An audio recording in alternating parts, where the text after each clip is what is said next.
It's 10:17 p.m., Thursday, May 1st, 2025. 14 miles off the coast of Point Loma, California, the Pacific Ocean rolls black and infinite beneath a moonless sky. The temperature hovers at 62 degrees Fahrenheit.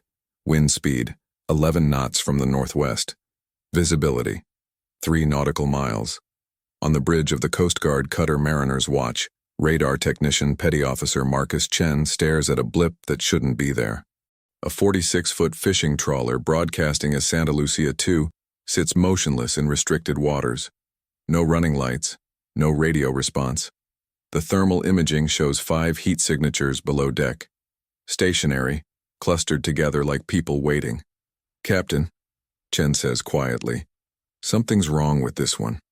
Latin.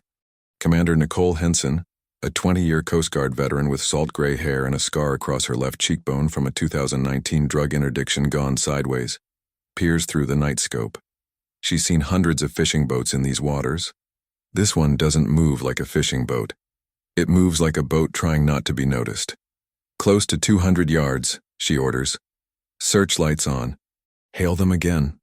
The massive spotlight cuts through darkness, illuminating the trawler's peeling blue hull. Rust streaks, faded registration numbers, a name barely visible beneath years of ocean wear. No response to radio hails, no movement on deck. Then, a flash of something blue beneath a tarp. Chen zooms the thermal camera. "Ma'am, I'm seeing barrels, chemical drums, at least 12 of them." Henson's jaw tightens. She's made this call before. "Boarding party. Full hazmat protocol. Weapons ready." 6 Coast Guardsmen drop into the rigid hull inflatable, cross the gap and climb aboard the silent vessel. What they find below deck will trigger the largest coordinated federal raid in California history, and expose a woman who's been fighting this war alone for 8 months. They don't know her name yet, but they will. Lieutenant Sarah Elizabeth Donnelly was born on March 3, 1991, in Flagstaff, Arizona, at an elevation of 6,910 feet above sea level. Her father, Robert Donnelly, worked as a senior ranger at the Grand Canyon National Park for 32 years.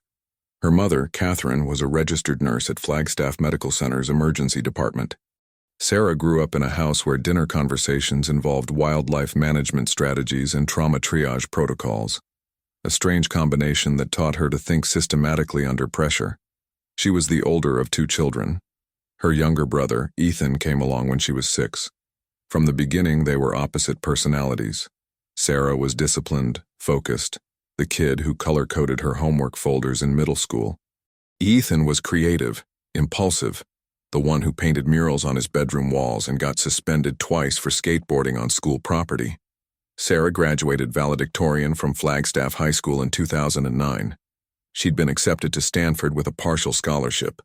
But when the 2008 financial crisis hit, her family couldn't cover the difference. Instead, she enrolled at the University of Arizona on a Navy ROTC scholarship. Her major, supply chain management. Not glamorous. Not exciting, but practical. She was commissioned as an ensign in May 2013 at 22 years old. Her first assignment, Naval Supply Systems Command in San Diego. She spent 3 years managing procurement contracts, everything from aircraft bolts to medical supplies. She was good at it. Meticulous. The kind of officer who caught discrepancies others missed. By 2016, she'd earned a Navy Achievement Medal for identifying $1.2 million in fraudulent vendor invoicing.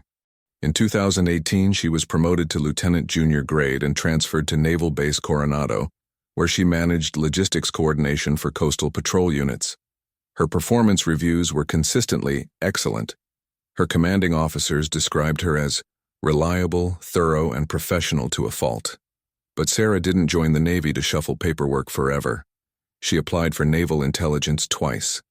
Both times she was told her skill set was more valuable in logistics. Translation: "You're too useful where you are." By 2022, she'd settled into a rhythm. She had a small apartment in Ocean Beach, a 15-minute commute to Coronado. She ran 5 miles every morning before work. She volunteered at a veterans center on weekends. She dated occasionally, nothing serious. Her younger brother Ethan had moved to San Diego in 2021, working as a graphic designer for a marketing startup. They met for dinner every Thursday at a taco place on Newport Avenue. Then, on November 18, 2022, Ethan didn't show up. She called him 6 times. Voicemail. She drove to his apartment in North Park. His roommate hadn't seen him in 2 days. She filed a missing person report. The San Diego Police Department told her to wait 48 hours. Most adults turn up. Ethan didn't. On November 20th, a motel housekeeper found him dead in a room at the Pacific Shores Motor Lodge on El Cajon Boulevard. The autopsy report listed cause of death as acute intoxication from a synthetic stimulant the toxicology lab couldn't identify. The chemical structure resembled cathinone derivatives, bath salts, but with molecular modifications never cataloged by the DEA. The detective assigned to the case, Sergeant Raymond Ortiz, told Sarah it was an accidental overdose.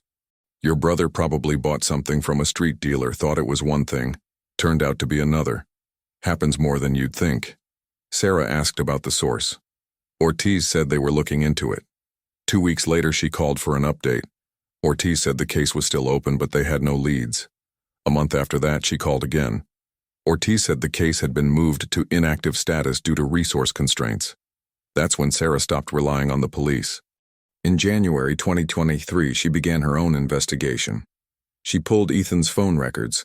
He'd called a number in Chula Vista 17 times in the 2 weeks before his death. The number belonged to a business called GNM Shipping Solutions, an auto repair shop near the Otay Mesa border crossing. She drove there on a Saturday. The place looked legitimate. Hydraulic lifts, oil-stained concrete, mechanics in coveralls working on cars. But when she asked the manager if he knew her brother, he said he'd never heard the name. When she showed him a photo, he shrugged. We get a lot of people through here. Sarah ran the business registration through public records. GNM Shipping Solutions LLC, incorporated in Delaware in 2019, owned by a holding company called Marino Imports and Logistics. The principal address, a warehouse in Barrio Logan. She pulled procurement records for Marino Imports through her Navy access. They were a Department of Defense vendor, supplying industrial containers and refrigeration units to naval facilities across Southern California, including Coronado. That's when the pieces started connecting. Over the next 6 months, Sarah conducted what intelligence officers would later call an unauthorized parallel investigation. She worked her regular logistics job during the day. At night, she cross-referenced shipping manifests, tracked container movements, and identified discrepancies. By July 2023, she documented 43 containers where the declared contents didn't match the weight-to-volume ratios. Machine parts on paper, chemical precursors in reality. She brought her findings to her commanding officer, Commander Brian Halstead, in August. He told her it wasn't her jurisdiction. She should focus on her assigned duties and let law enforcement handle criminal investigations. She didn't. In September 2023, she anonymously submitted her findings to the DEA San Diego Field Division. No response. In October, she sent the same data to the FBI's Public Corruption Task Force.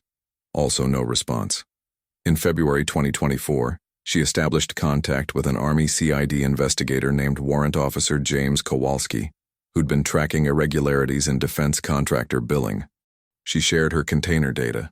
Kowalski was interested, very interested. He said he'd been looking at Marino Imports for 18 months. Together they built a case, quietly, carefully. By April 2025, they had evidence of 33 facilities in San Diego County tied to Marino's network. Warehouses, auto shops, seafood processing plants. All seemingly legitimate. All potentially covering something darker. Sarah submitted a classified report to the Office of Naval Intelligence on April 12, 2025, detailing the entire network and recommending a coordinated federal investigation. 2 days later, her security clearance was flagged for review. Someone had leaked that she was investigating, and whoever leaked it wanted her stopped. By the time the Coast Guard intercepted the Santa Lucia II on May 1st, Sarah had been operating off the books for 8 months. She'd risked her career, violated protocol, and made herself a target, all because the official system had failed her brother. What she didn't know, her report had triggered something massive. Federal agencies were building a takedown operation. They just weren't telling her. Francesco Frankie Marino didn't look like a mob boss. At 58 years old, he looked like a successful import-export businessman. Salt and pepper hair, expensive but understated suits, wire-frame glasses. He drove a 2022 Lexus ES 350, comfortable, reliable, forgettable. He lived in a modest house in La Jolla, not a mansion. He paid his taxes. He donated to local charities. Born in Catania, Sicily in 1967, Frankie immigrated to Newark, New Jersey with his family in 1985. His father ran a small grocery store. His uncle ran a significantly less small money-lending operation. Frankie learned both businesses. By 1995, he'd been arrested twice. Once for loan sharking, once for interstate transportation of stolen goods.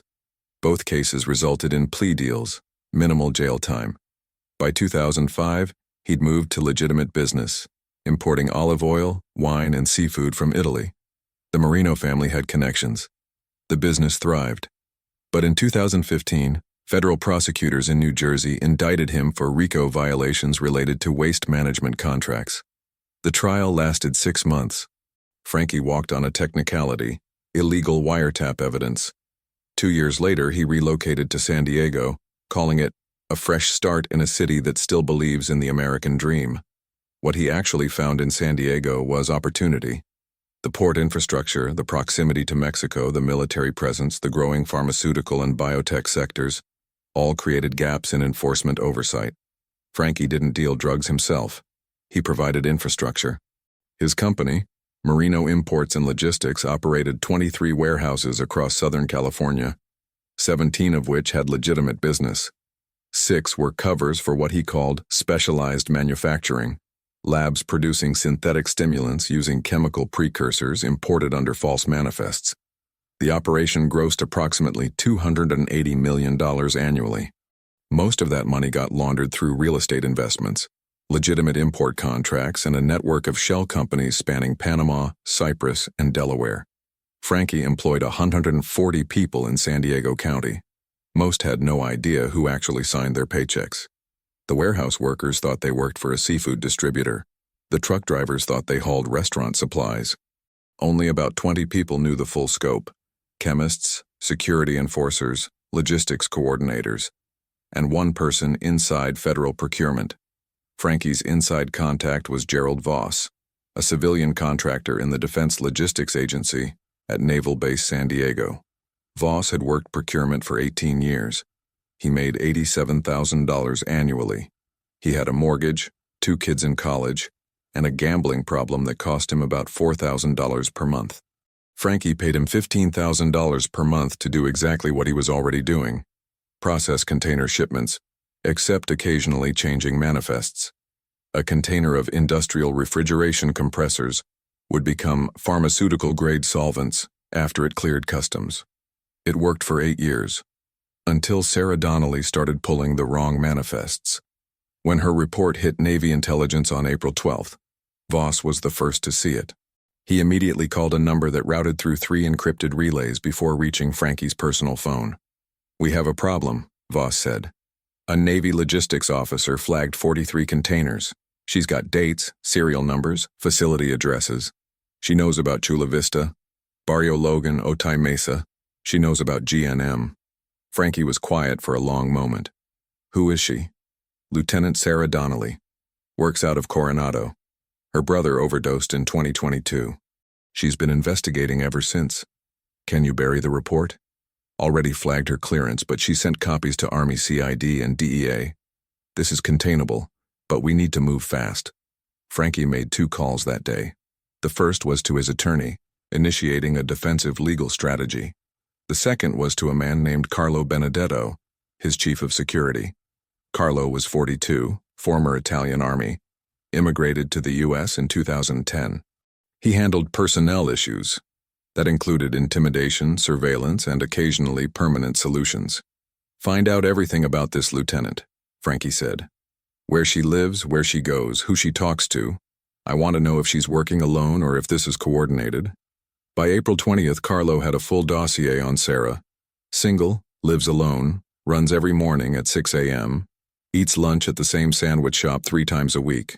No romantic partner. No close friends outside work. Visits her brother's grave at Greenwood Memorial Park every Sunday. Carlo's recommendation: she's isolated. If we need to send a message, now's the time. Frankie disagreed. Messages create evidence. We shut this down quietly.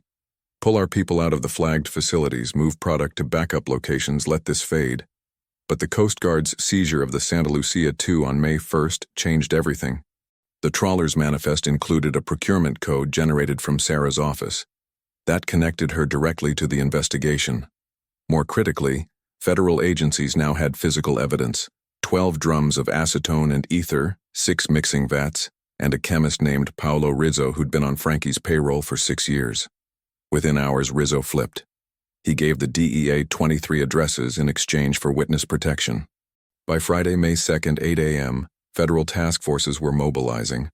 Operation Silent Harbor, the coordinated takedown of all 33 facilities, was greenlit for Sunday, May 4th, pre-dawn. They had 48 hours to prepare, but someone inside the task force leaked the timeline.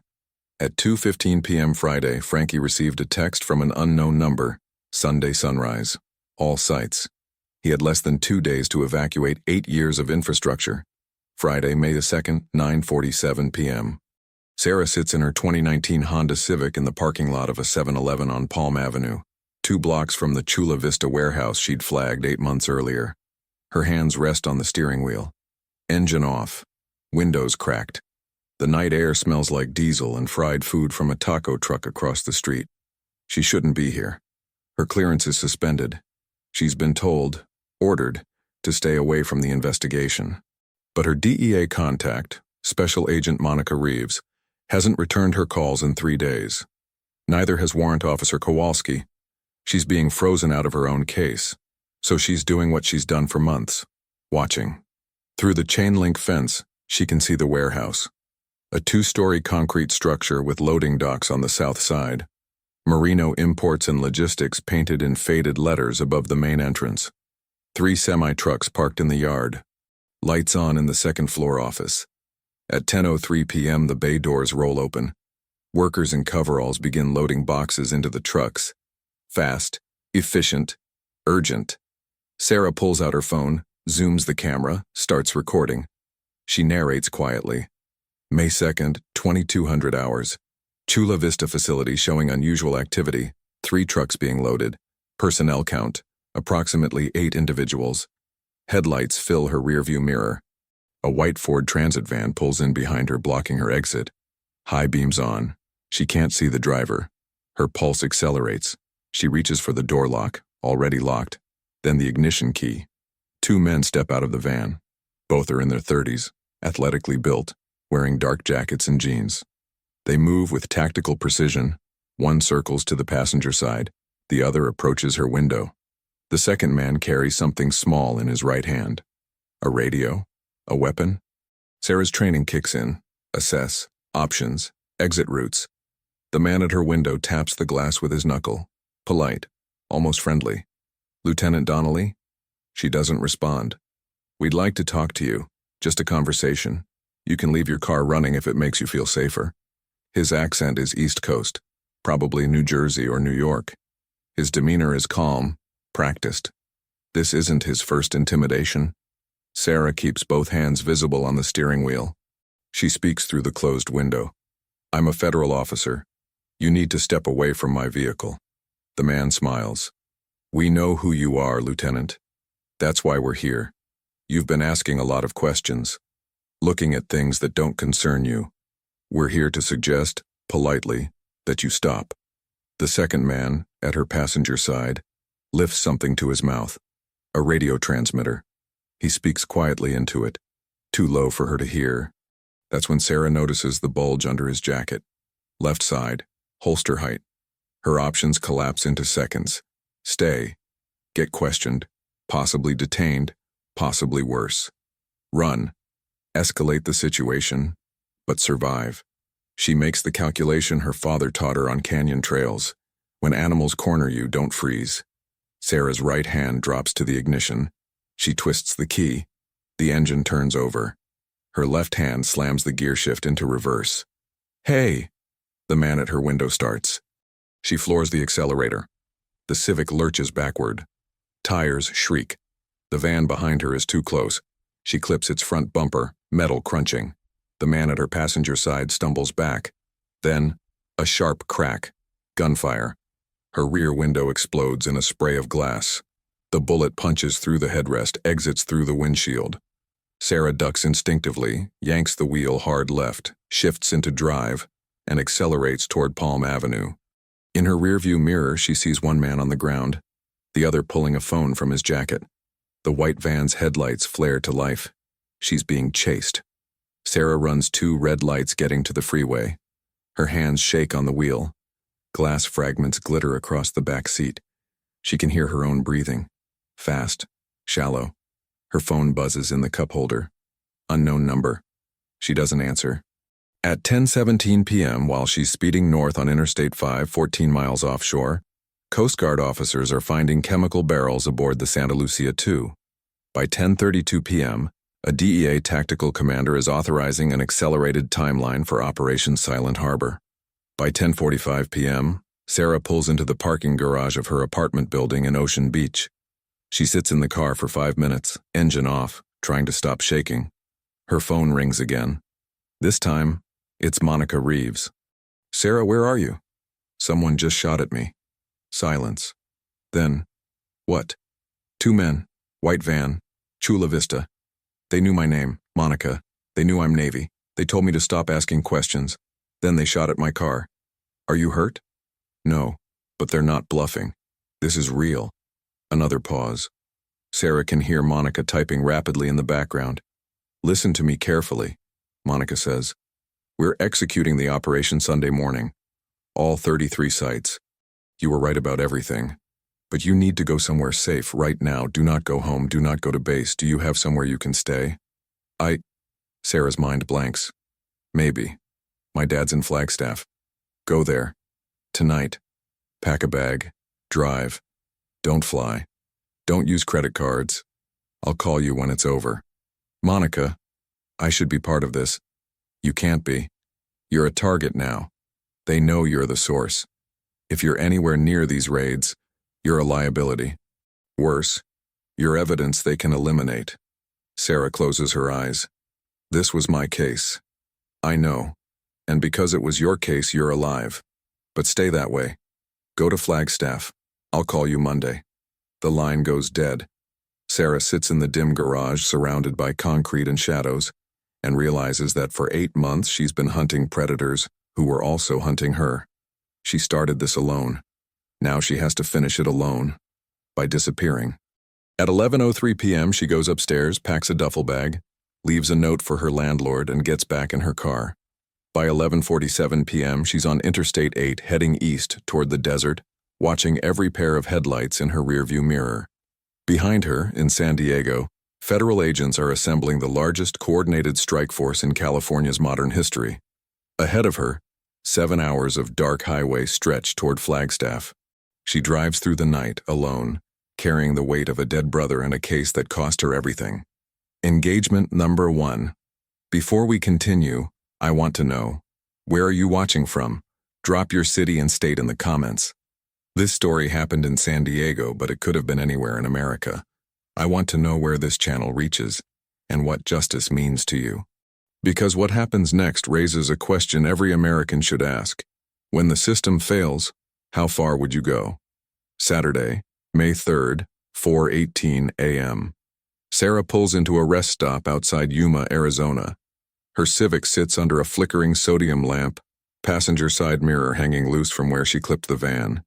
The desert night is cold, 52 degrees, and silent except for the hum of long-haul trucks idling in the commercial lot. She hasn't slept. Adrenaline has faded into exhaustion, replaced by a grinding clarity that settles over her like weight. For 8 months, she's operated on instinct and anger, pulling records, connecting dots, building a case no one asked her to build. She told herself it was about Ethan, about finding the people who sold him the drugs that killed him, about justice. But sitting here, surrounded by desert darkness, she realizes it was never just about Ethan. It was about the fact that when she brought evidence to her commanding officer, he dismissed her. When she went to the DEA, they ignored her. When she filed reports, they vanished. The system, the same system she'd served for 12 years, treated her like a nuisance instead of an asset. Sarah had believed in the system. She'd built her entire adult life around serving it. But the system didn't save Ethan. And when she tried to fix what the system broke, it tried to stop her. Now federal agents are executing raids using her intelligence, her work, her risk. And she's been told to hide in Flagstaff while they take credit. Part of her understands Monica's logic. She's a target. She's emotionally compromised. She's a logistics officer, not a tactical operator. Staying away is the safe choice, the smart choice. But safety isn't why she started this. Sarah pulls out her phone. 4 missed calls from Monica. 1 text. Please confirm you're safe. She doesn't respond. Instead, she opens the encrypted notes app where she's stored backup copies of every document, every manifest, every facility address, 33 locations. She knows them all. She knows which ones are heavily guarded, which ones are isolated, which ones might still be active. If the raids happen Sunday morning, the sites will be empty by then. Frankie Marino isn't stupid. He'll evacuate everything he can, burn what he can't move, and vanish into his network of lawyers and shell companies. The federal case will catch some low-level workers, maybe a few mid-tier managers. But Frankie himself? He'll walk, just like he walked in New Jersey, unless someone stops him first. Sarah stares at the phone screen. One address stands out. 1847 Harbor Drive, Barrio Logan, Marino's primary office. Not a lab, not a warehouse. The administrative center where the money flows. If Frankie's anywhere coordinating the evacuation, it'll be there. Her training tells her this is insane. She's one person, unarmed, untrained for tactical operations. Going anywhere near an active criminal organization is suicide. But her grief tells her something different. She thinks about Ethan's funeral, how she stood in front of his casket and promised him she'd find who did this. She thinks about the motel room where he died, the detective who stopped caring, the system that forgot him in 2 weeks. She thinks about the 2 men in Chula Vista who knew her name, knew where she'd be, knew exactly how to find her.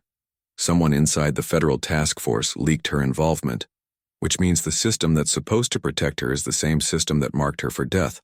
At 4:47 a.m., Sarah makes her decision. She's not going to Flagstaff, she's going back to San Diego. She pulls out of the rest stop, turns the Civic around and heads west. The sky is still dark, but dawn will break in 90 minutes. She has until then to do what she should have done 8 months ago. Stop following rules and start making them. Saturday, May 3rd, 2:33 p.m. The Barrio Logan neighborhood sits just south of downtown San Diego, a historically Chicano community known for Chicano Park's massive murals and a century-old shipbuilding industry. Harbor Drive runs along the waterfront, lined with warehouses, marine supply shops, and industrial buildings that have seen better decades. 1847. Harbor Drive is a 3-story concrete structure with narrow windows and a flat roof. No sign, no logo. Just an address painted in black on a steel door. To anyone passing, it looks like abandoned commercial space. Sarah parks 2 blocks away, behind a welding supply shop, at 2:41 p.m. She's been awake for 32 hours. Her eyes burn. Her hands shake from caffeine and adrenaline. She knows this is reckless. She knows she's operating on emotion, not logic. She does it anyway. From her glove compartment, she pulls a small digital camera, the kind Navy logistics officers use to document damaged cargo.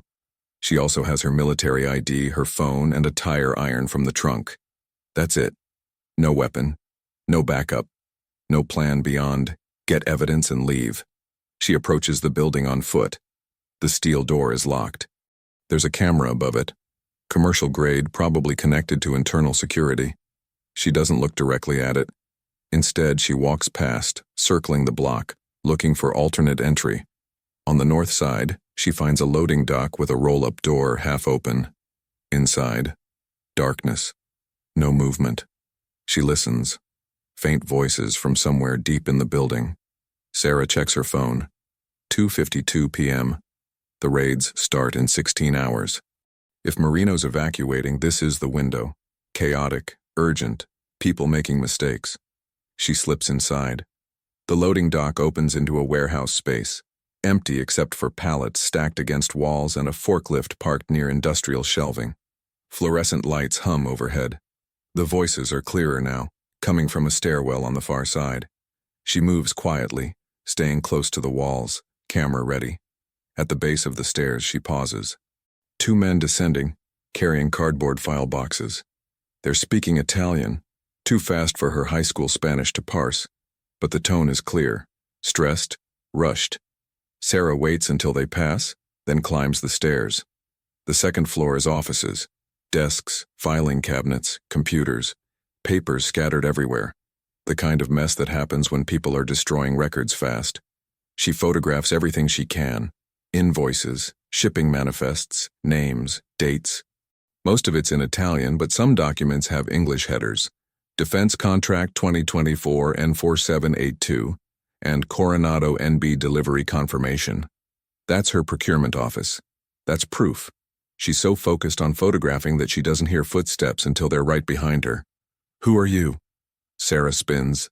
A man in his 40s, barrel-chested, wearing a shoulder holster, stands in the doorway. His hand rests on his gun, but he hasn't drawn it yet. She doesn't hesitate. Inspection team, naval logistics. We're auditing defense contractors. His eyes narrow. On a Saturday, unannounced audits, fraud prevention. He doesn't buy it. His hand tightens on the holster. Where's your team? Downstairs. I was told to document the office space. She holds up the camera like it's official business. For 3 seconds, the man considers. Then he reaches for his radio. Sarah moves. She's not a fighter. She's never been in combat. But she spent 6 months in ROTC self-defense training, and her instructor drilled one lesson. When someone draws a weapon, you have 1 second to act or die. She throws the camera at his face. He flinches and swings the tire iron she's been holding low in her left hand. It connects with his knee. Hard. He drops with a shout, hand finally pulling the gun. Sarah kicks it away, scrambles backward and runs. Behind her, shouting, radio chatter, footsteps. She hits the stairs at full speed, leaps down half a flight, hits the landing, keeps going. The ground floor is suddenly full of people. 4 men, maybe 5, converging from different directions. She veers toward the loading dock exit. Someone grabs her jacket. She spins, drives her elbow backward into ribs, feels impact, breaks free. The dock is 10 feet away. She clears it, stumbles into daylight, sprints toward her car. Gunfire. Not aimed at her. Warning shots into the air. Or maybe not. She doesn't stop to check. She's in the Civic, engine starting, tires screaming, turning hard onto Harbor Drive. In the rearview mirror, 3 men pouring out of the building, 1 on a phone. She's blown her cover. They know someone was inside. And if they're smart, they'll realize it was her. At 3:07 p.m., while Sarah is speeding north toward Ocean Beach, a man named Carlo Benedetto receives a call. He listens, face expressionless, then walks into Frankie Marino's office on the 3rd floor. "We have a problem," Carlo says.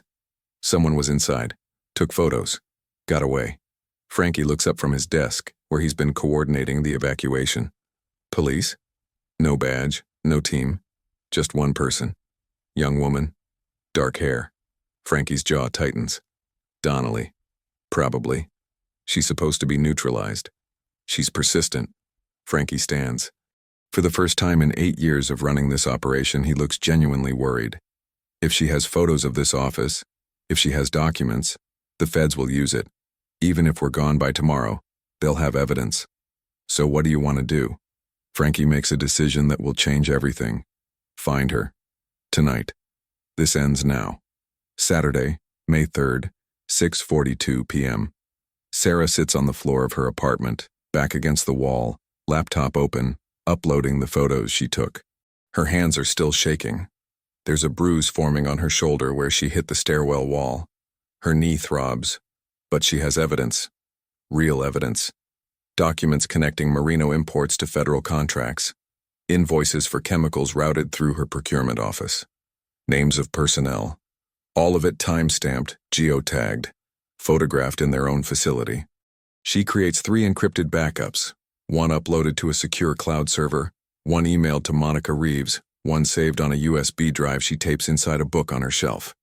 At 6:51 p.m., her phone rings. Monica. Sarah, where are you? Home. I told you to go to Flagstaff. I went to Barrio Logan instead. Silence.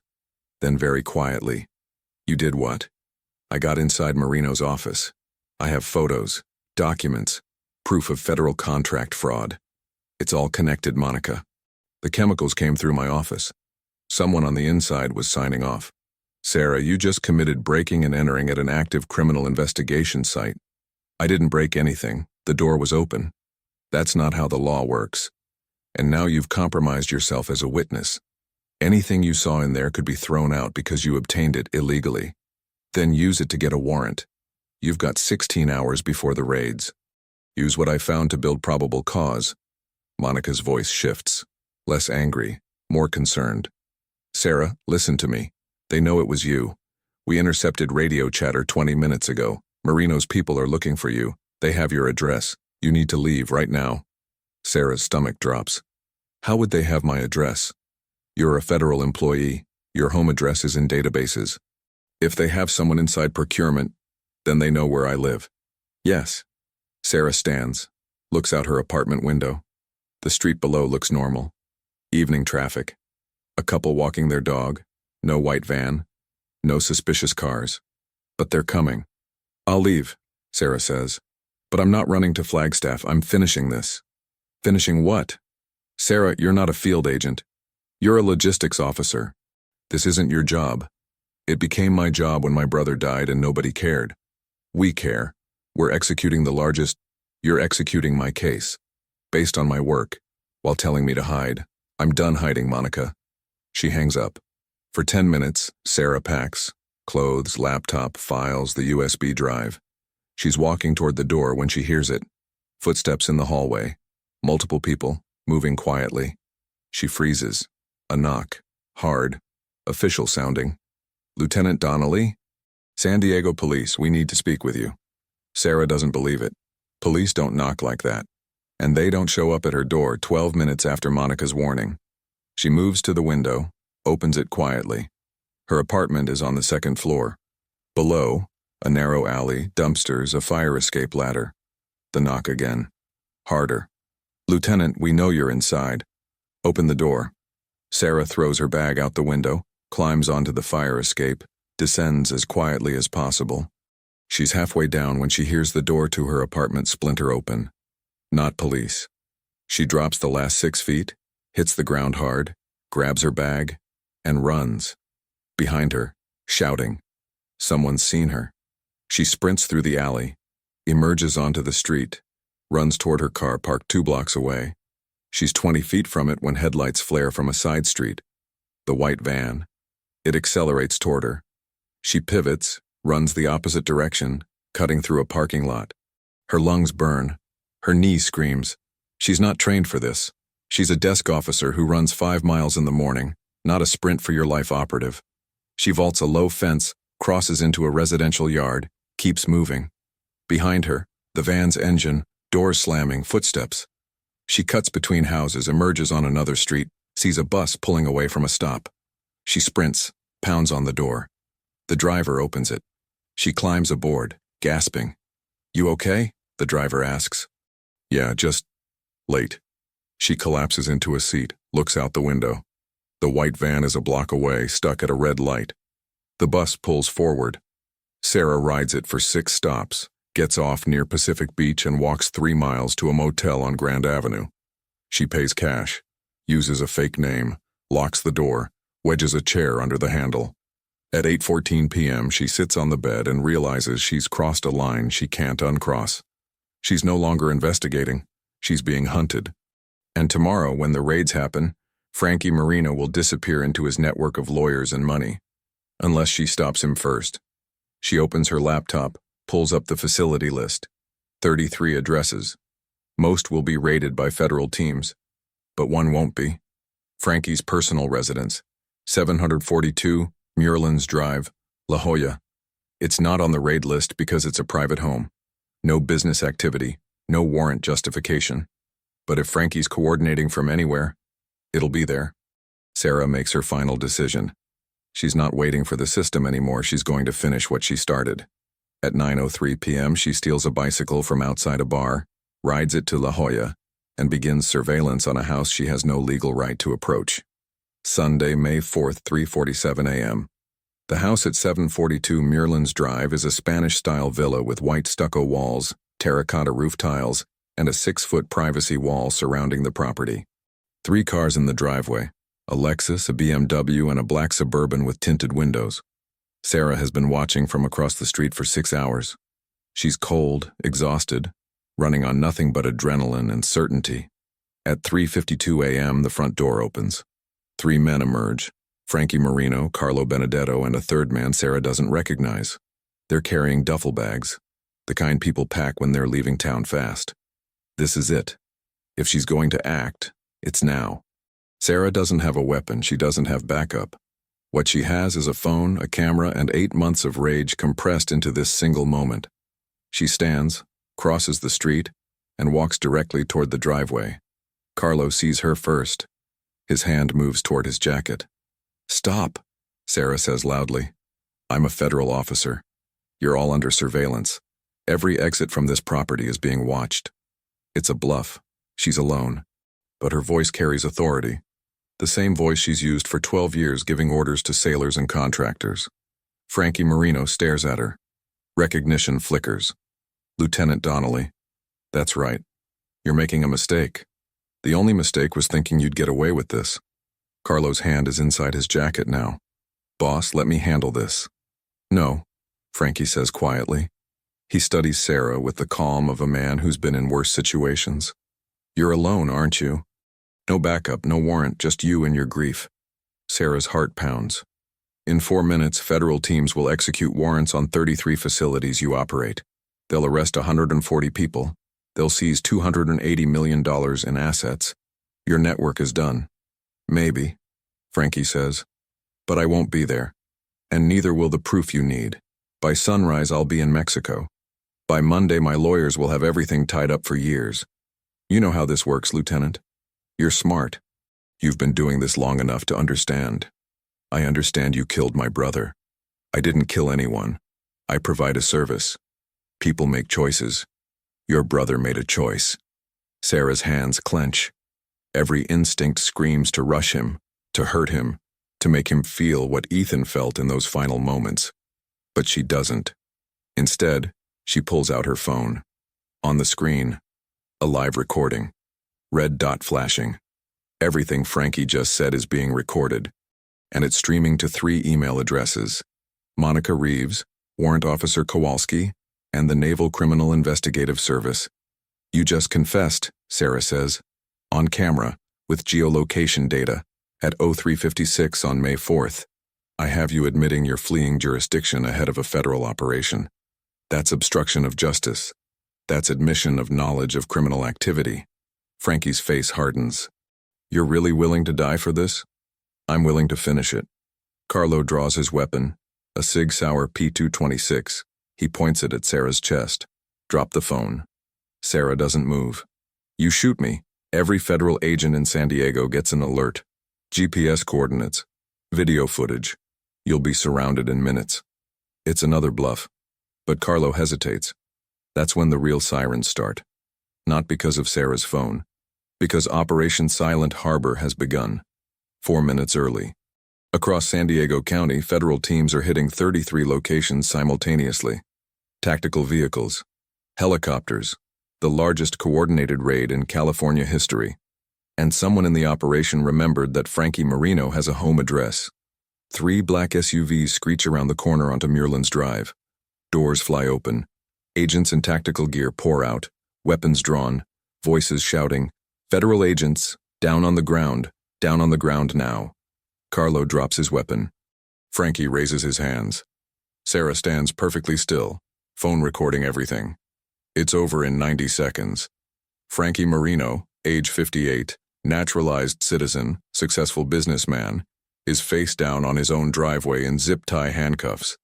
As agents secure the scene, Monica Reeves emerges from one of the SUVs. She walks directly to Sarah. "You were supposed to be in Flagstaff. I changed my mind. You could have been killed. But I wasn't.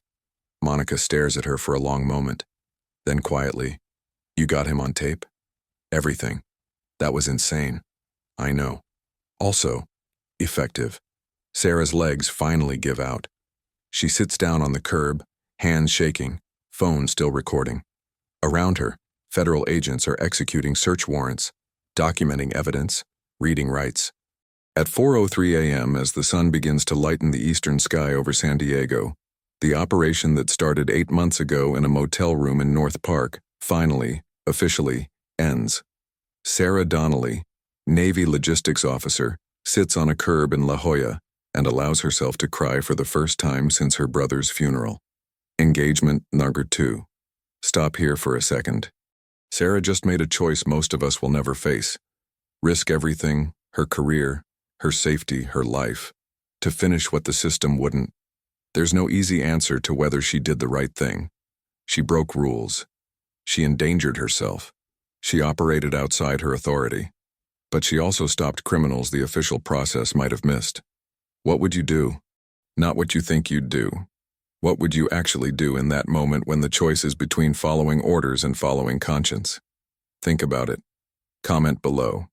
Because this conversation matters more than you know.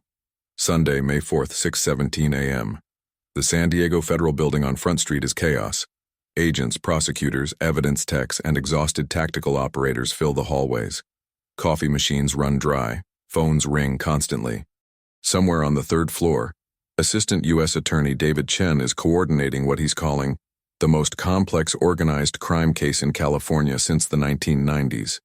Sarah sits in a conference room on the 2nd floor, wrapped in a blanket someone gave her, drinking terrible coffee. She hasn't slept. She's given 4 separate statements to 3 different agencies. Her hands have stopped shaking, but her body feels hollow. Monica Reeves sits across from her, laptop open, reviewing Sarah's phone footage. This is extraordinary, Monica says. He admits knowledge. He admits intent to flee. He references the operation. And you geotagged it at his residence. Defense attorneys will fight it, but this is prosecutable. Good, Sarah says. The problem is how you obtained it. Sarah looks up. I didn't break into his house. I stood on a public street and recorded a conversation I participated in. While misrepresenting yourself as part of a federal surveillance operation, that's complicated. Will it hold up? Monica hesitates. Probably. But you're going to be a witness. And every defense attorney in this case will try to discredit you. They'll argue you were emotionally compromised, that you conducted a vendetta, that you violated procedure. I did violate procedure. I know. But the evidence is real. The case is solid. We arrested 140 people this morning. We seized $83 million in assets, 12 labs, 93 kilograms of synthetic drugs. We have chemists flipping, accountants cooperating, and 3 different organizations ready to testify against Marino. Your work, even the unauthorized parts, built this case. Sarah's voice is quiet. Will he go to prison? Monica meets her eyes. Yes, he will. I promise you that. By 8:30 a.m., the media has the story. Every local news station leads with it. Massive federal raid dismantles mafia drug network in San Diego. Helicopters circle the seized facilities. Reporters interview neighbors who had no idea the auto shop down the street was a front for organized crime. Sarah watches from the conference room as her commanding officer, Commander Brian Halstead, arrives to speak with federal prosecutors. He looks tired and angry. When he sees Sarah through the glass, his expression shifts to something between disappointment and grudging respect. He enters the room. Monica excuses herself. Lieutenant, Halstead says. Sir, you violated direct orders. You conducted unauthorized surveillance. You accessed restricted facilities without clearance. You endangered an active federal investigation. He pauses. You also broke the largest organized crime case in this region's modern history. Sarah says nothing. I don't know whether to court-martial you or recommend you for commendation, he continues. Probably both. Right now, the Navy's position is that you acted as a private citizen, not as a commissioned officer. That means we're not liable for your actions. It also means we're not protecting you. I understand, sir. Do you? Because you've made yourself the star witness in a RICO prosecution. You'll be cross-examined for weeks. Your entire service record will be scrutinized. Your brother's death will be used to argue bias. And if Marino's attorneys are good, and they will be, they'll try to destroy your credibility. I can handle it. Halstead studies her. Your security clearance is suspended pending investigation. You're on administrative leave effective immediately. Don't come to base. Don't contact anyone in your chain of command. Federal prosecutors will coordinate with you directly. How long? Months. Maybe longer. He stands. For what it's worth, Lieutenant, what you did took courage. Reckless, insubordinate courage. But courage nonetheless. He leaves. Sarah sits alone, processing what just happened. She's effectively been removed from the Navy without being officially discharged. Her career, 12 years of service, promotions earned, reputation built, is now uncertain. But Frankie Marino is in custody. 33 labs are shut down, and somewhere in the evidence being processed is the drug that killed Ethan. At 10:42 a.m., Monica returns with a visitor, Warrant Officer James Kowalski, the Army CID investigator Sarah had been working with. Lieutenant Donnelly, Kowalski says, extending his hand. Hell of a morning. They shake. Sarah manages a tired smile. That's one word for it. I wanted to tell you personally. The evidence you provided was critical. We've been tracking Marino for 18 months and couldn't get enough for warrants. Your manifests, your container data, your documentation, that's what made this possible. And the part where I broke into his office? Kowalski shrugs. Legally gray, ethically questionable, practically effective. We'll make it work. The important thing is we have him, and we have the network. What about the insider? Sarah asks. Someone in federal procurement was helping them. Someone leaked that I was investigating. Monica and Kowalski exchange glances. We know, Monica says. Gerald Voss, Defense Logistics Agency, Naval Base San Diego. He's been cooperating since 0600 this morning. In exchange for witness protection and reduced charges, he's giving us everything. Names, accounts, methods. Turns out he's been on Marino's payroll for 8 years. Sarah feels a cold rage settle in her chest. He worked in procurement. He knew my brother died. He knew I was investigating, and he told them. Yes, he's the reason they tried to kill me. Yes. Sarah closes her eyes. What happens to him? 5 to 10 years, probably. Federal prison. Witness protection afterward. It's not enough. But it's what the deal requires. It's not enough. It will never be enough, but it's something. At 11:15 a.m., Sarah is finally released from the federal building. She steps outside into bright California sunlight, squinting. The street is full of media vans, reporters setting up cameras, photographers with long lenses. Someone recognizes her. Lieutenant Donnelly, can you comment on the raid? Did you really confront Marino alone? How does it feel to bring down the mob? Sarah keeps walking. She has no statement, no heroic soundbite. She's too exhausted to process what any of this means. A block away, she finds a bench overlooking the bay and sits. The water is calm. Sailboats drift. It's a beautiful Sunday morning in San Diego, and somewhere across the city families are having brunch, tourists are visiting the zoo, and life continues like nothing happened. But something did happen. In the last 36 hours, Sarah dismantled 8 years of criminal infrastructure, risked her life 3 times, and destroyed her naval career in the process. Was it worth it? She doesn't know yet. Monday, May 5th, 2025. The investigation expands rapidly. What began as Sarah's private pursuit has evolved into a multi-agency task force involving the FBI, DEA, ATF, Naval Criminal Investigative Service, Army CID, IRS Criminal Investigation Division, and Homeland Security Investigations. Assistant U.S. Attorney David Chen leads the prosecution team. At 43, he's built his career on complex financial crimes and organized crime cases. He's won 14 RICO convictions in his career. He wants Frankie Marino to be number 15. From the 33 raided facilities, investigators have recovered $83 million in cash and assets, 12 active production laboratories with industrial-grade equipment, 93 kilograms of synthetic cathinones, street value, approximately $18 million.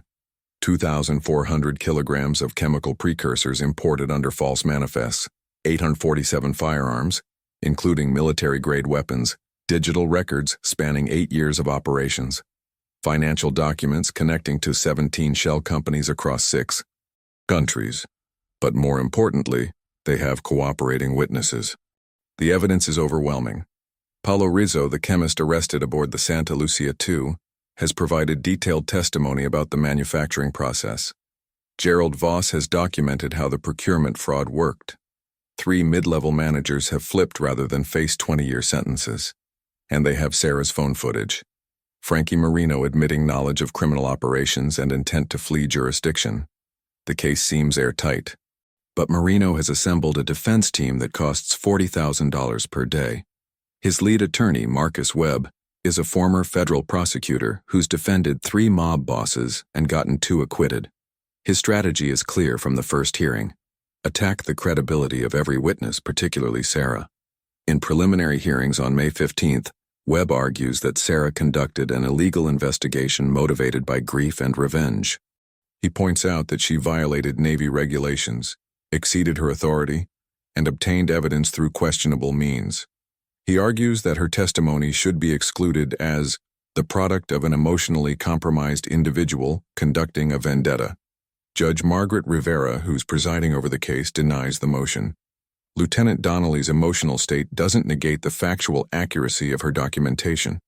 The defense may question her motivations during cross-examination, but her testimony and evidence are admissible.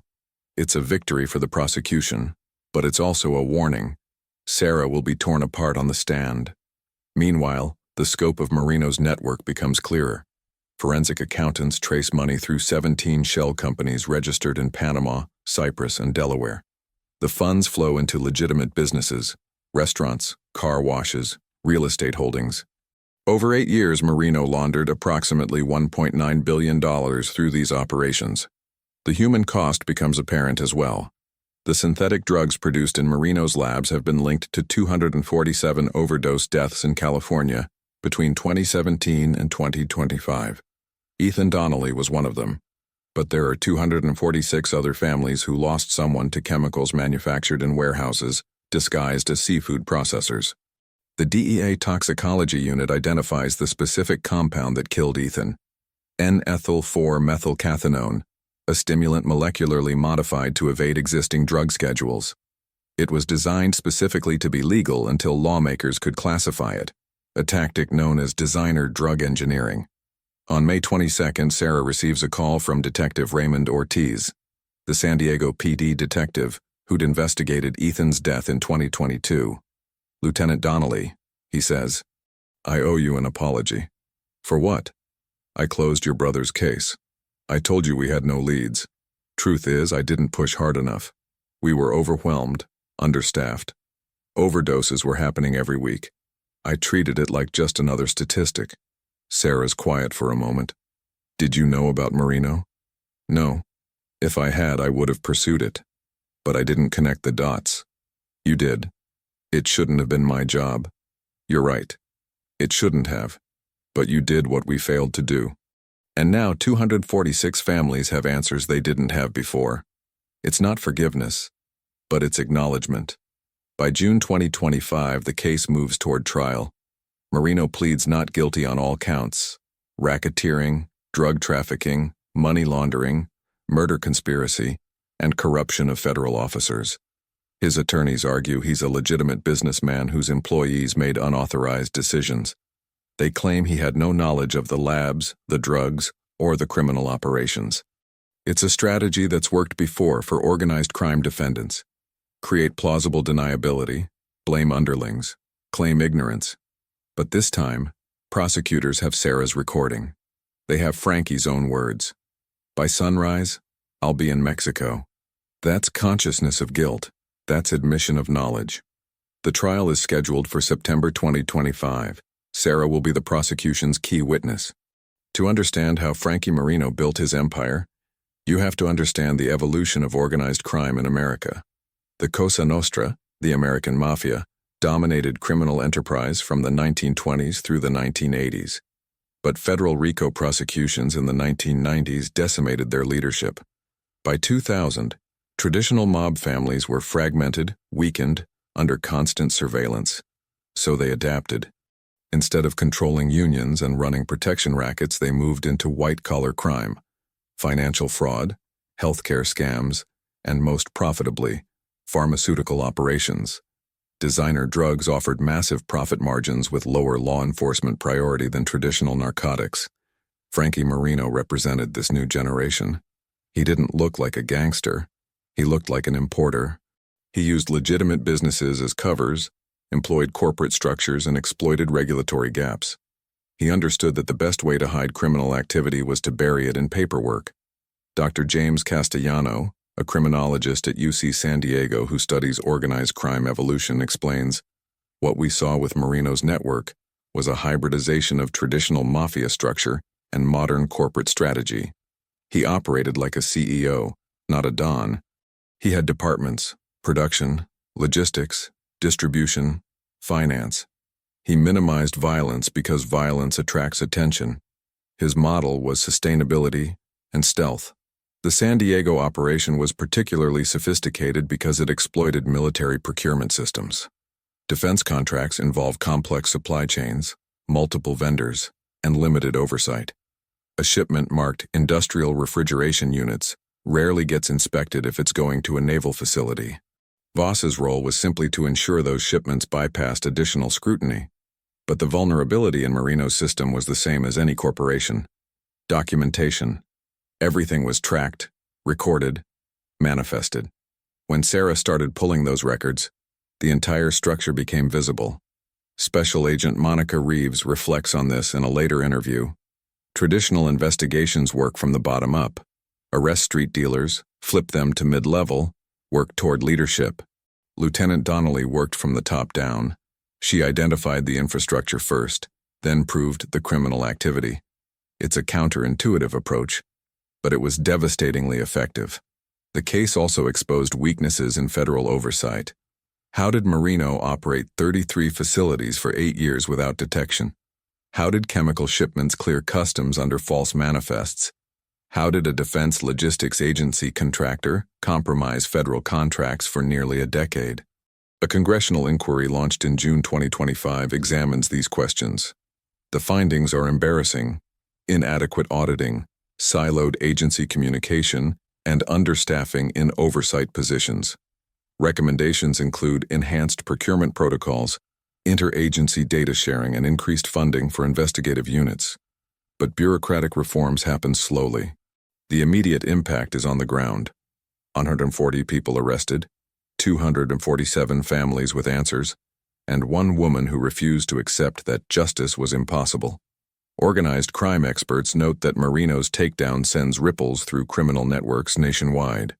Dr. Castellano observes, "When a sophisticated operation like this gets dismantled, it doesn't just affect San Diego. It signals to other organizations that the old assumptions, that you can hide in plain sight, that regulatory complexity provides cover, are no longer safe." Within weeks of the raid, the FBI reports similar operations being abandoned in Miami, Newark, and Chicago. Warehouses get cleaned out overnight. Shell companies dissolve. The message is clear: if Marino can fall, anyone can. But the darker reality is that criminal networks adapt. They always have. The Cosa Nostra survived federal prosecution in the 1990s by changing tactics. They'll survive this by changing again. The question isn't whether organized crime can be eliminated, it's whether the system can remain vigilant enough to detect it, and whether individuals like Sarah Donnelly will continue stepping forward when institutions fail. September 14, 2025. The trial begins in U.S. District Court, Southern District of California. Judge Margaret Rivera presiding. The gallery is packed with media, federal observers, and family members of overdose victims. Frankie Marino sits at the defense table in a tailored suit, looking exactly like what his attorneys claim he is: a respectable businessman wrongly accused. Sarah Donnelly takes the stand on day 3. She wears her Navy dress uniform, Lieutenant Junior grade insignia on her shoulders, Navy Achievement Medal on her chest. She's been coached by prosecutors for weeks on how to handle cross-examination. Assistant U.S. Attorney David Chen leads her through direct examination methodically. Her background, her brother's death, her investigation, her documentation, her confrontation with Marino. When Chen plays the phone recording, the courtroom goes silent. Frankie's voice, clear and unmistakable. By sunrise, I'll be in Mexico. By Monday, my lawyers will have everything tied up for years. Then comes cross-examination. Marcus Webb approaches with a sympathetic expression. Lieutenant Donnelly, I'm deeply sorry for your loss. Losing a sibling is unimaginably painful. Thank you, Sarah says carefully. You loved your brother very much. Yes. And when he died, you were devastated. Yes. So devastated that you began an investigation on your own, despite having no training in criminal investigation, no legal authority, and no official capacity to do so. Sarah's jaw tightens. I began documenting evidence that law enforcement wasn't pursuing. You were grief-stricken and angry.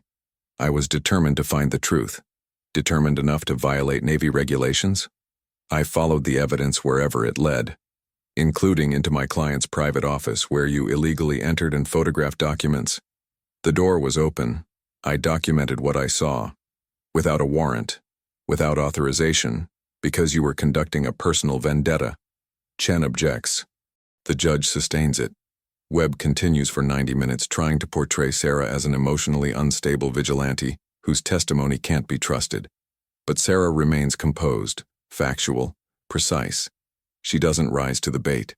She sticks to what she documented and when. The trial lasts 7 weeks. 43 witnesses testify.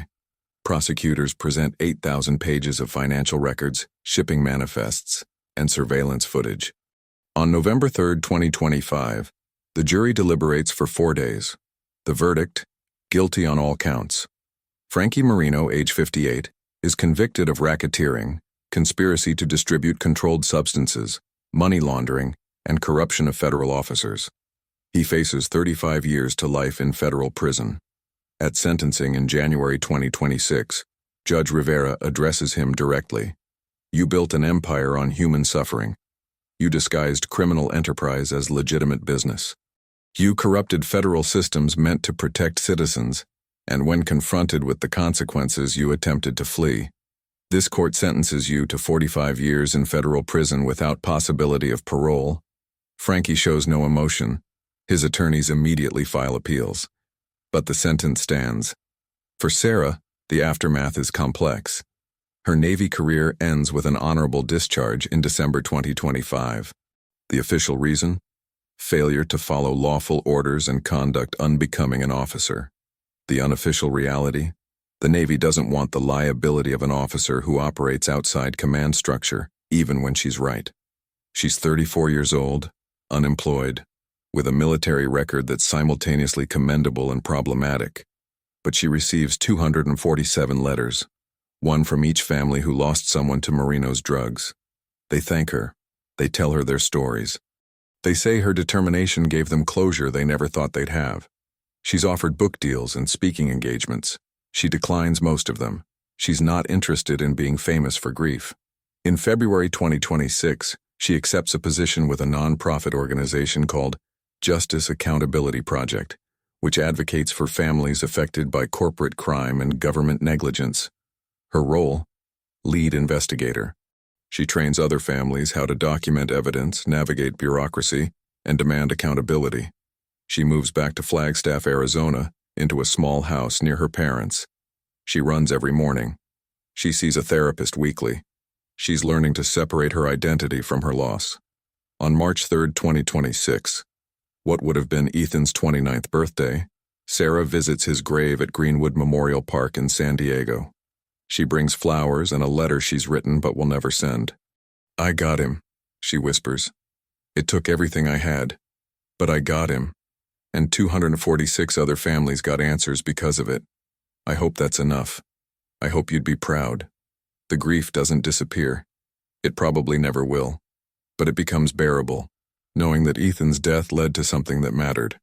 Gerald Voss serves 6 years in federal prison under witness protection. He testifies in 14 related cases, helping dismantle what remains of Marino's network.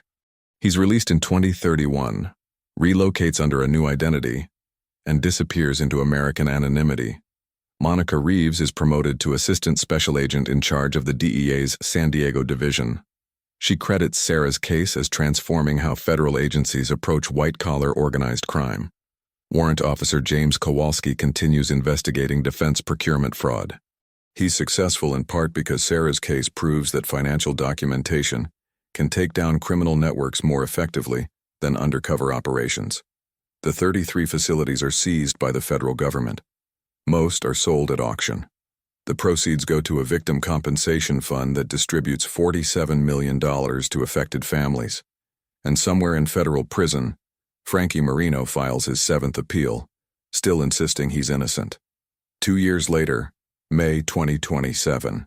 Sarah sits in a coffee shop in Flagstaff, laptop open, reviewing case files for a family whose daughter died from contaminated opioids. The system failed them. Coroners ruled it accidental. Police closed the case. But the mother kept calling until she found Sarah's organization. Now Sarah's teaching her what she learned: how to request records, how to identify patterns, how to build a case when no one else will. It's slow work. Frustrating work. Most cases don't end with raids and convictions. Most end with bureaucratic dead ends and insufficient evidence. But some don't. And that's enough. A journalism student approaches her table. "Excuse me, are you Sarah Donnelly?" Sarah looks up. "Yes? I'm writing a paper on civilian oversight of criminal justice. Can I ask you a few questions?" Sarah hesitates, then nods. 5 minutes. The student sits. "Do you think what you did was right?" It's a question Sarah's been asked hundreds of times, and she still doesn't have a simple answer.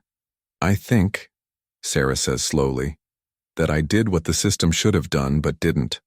I violated rules to enforce principles those rules were supposed to protect. That's a paradox I'm still working through. But you stopped a criminal organization. I contributed to stopping one. A lot of people did the actual stopping. I just refused to accept that it was impossible. Would you do it again?" Sarah considers this. "I'd do it differently. Smarter. With more support. But yes, because the alternative, accepting that justice doesn't exist for people like my brother, that's not acceptable." The student scribbles notes. "What do you want people to understand about your case?" Sarah thinks about Ethan, about the 247 families, about the system that failed them all. "I want people to understand," she says, "that institutions are made of individuals. And when individuals fail to act, when detectives don't investigate, when commanders don't listen, when prosecutors don't pursue, those institutional failures create spaces where predators thrive. The system only works when people inside it refuse to accept injustice, even if it costs them everything. Especially then." The student leaves. Sarah returns to her laptop. There's another case to build. Another family waiting for answers. 3 months after Frankie Marino's conviction, the DEA reports that synthetic drug overdoses in California decreased by 34%. It's not because one network was dismantled. It's because criminal organizations saw what happened when someone like Sarah Donnelly decided to fight back. Psychologically, Sarah's case reveals something important about grief and agency. Dr. Patricia Caldwell, a trauma psychologist at Stanford, explains, "Lieutenant Donnelly transformed her helplessness into action. She couldn't save her brother, but she could prevent other families from experiencing the same loss. That's not vengeance. That's purposeful grief. It's pain channeled into something constructive. But it came at enormous cost. Sarah sacrificed her career, her security, and nearly her life. She developed symptoms of PTSD that she still manages years later. Hypervigilance, nightmares, difficulty trusting authority. Was it worth it? Ask the 247 families who finally have answers. Ask the communities where drug trafficking decreased. Ask the federal agents who now approach cases differently because of what she proved possible. Then ask Sarah, who still wakes up some mornings wishing she'd just gone to Flagstaff when Monica told her to. The truth is probably somewhere in between. In May 2027, Sarah receives an unexpected call from Commander Brian Halstead, her former commanding officer at Coronado. "Lieutenant Donnelly," he says, "I wanted to inform you that the Secretary of the Navy has approved a commendation for your service. It's being added to your record retroactively." Sarah's quiet for a moment. "What changed?" Perspective, Halstead says. What you did was insubordinate and reckless. It also took extraordinary courage and directly resulted in one of the most successful law enforcement operations in recent history. Both things can be true. Will it change my discharge status? No. But it acknowledges that your service mattered. It's a small gesture, but it means something. On November 18, 2027, 5 years after Ethan's death, Sarah returns to San Diego. She visits the motel where he died, now under new management and renamed. She visits the warehouse in Barrio Logan, now empty and scheduled for demolition. She visits Greenwood Memorial Park. And finally, she visits the federal courthouse where Frankie Marino was convicted. She stands on the steps, looking at the building where justice was finally, imperfectly served. A young woman approaches, mid-20s, red eyes like she's been crying. "Are you Sarah Donnelly?" the woman asks. "Yes. My brother died from drugs made in one of those labs. I wanted to say thank you. Because of you, I know what happened to him. That means everything." They stand together for a moment, two strangers connected by loss and a system that failed them both, until someone refused to accept failure. Sarah says quietly, "I'm sorry about your brother. I'm sorry about yours too." Some nights, Sarah still dreams about the white van, about Carlo Benedetto's gun pointed at her chest, about the moment she stood alone on Muirlands Drive, bluffing with nothing but a phone and determination. But most nights, she dreams about Ethan, about Thursday dinners at the taco place, about him laughing at something ridiculous, about who he could have become if he'd lived. And she wakes up knowing that she did everything possible to honor his memory. She couldn't bring him back, but she made sure his death meant something. That's not justice. Not really. Justice would be Ethan still alive, working as a graphic designer, calling her on weekends. But it's the closest approximation of justice this world allows. And sometimes, that has to be enough.